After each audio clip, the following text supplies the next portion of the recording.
taimaka min ki tausaya min a rayuwa ce raina.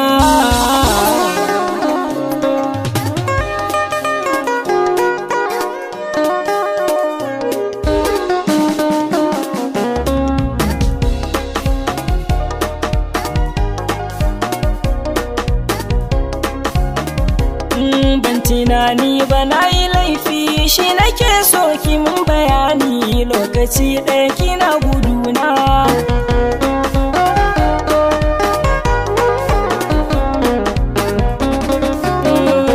Kina guduna, ban yi laifi ba, mai ya faru?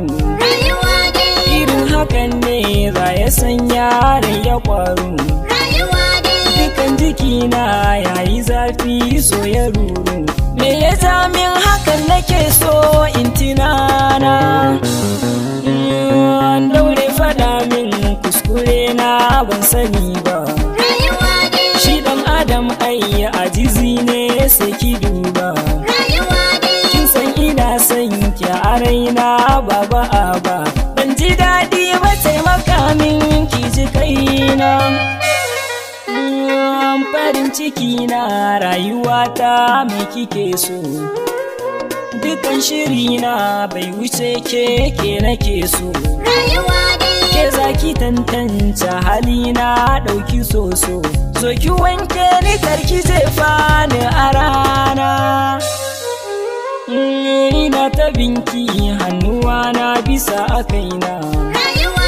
Rashin ki zai sa na hawaye cikin idona. Mai son ki da ƙauna ya tsugunna, karki share ni zaki sa in tsani kaina. Kira nake yi yan uwana kuna ta jina, ku tallafa min wacce na so tana guduna.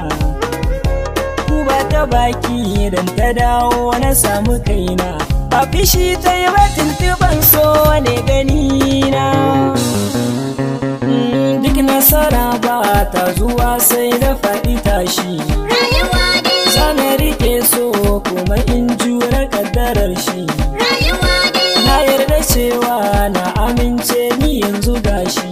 Na kasance marar idan gane gidana.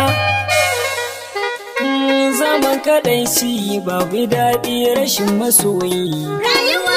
Ko lokaci na zai kure ke nake tsumaye. Na rasa ki babu ni na shige bulayi. Damuwa ta kawai kice zo mai gidana. Babu rabewa ni da ke kin sani hakan ne. Ki tunani wata rana muna a zaune. Ki kace min zaki aure ni kin yi zane. Yanzu kin kaura alkawar zaki tunana.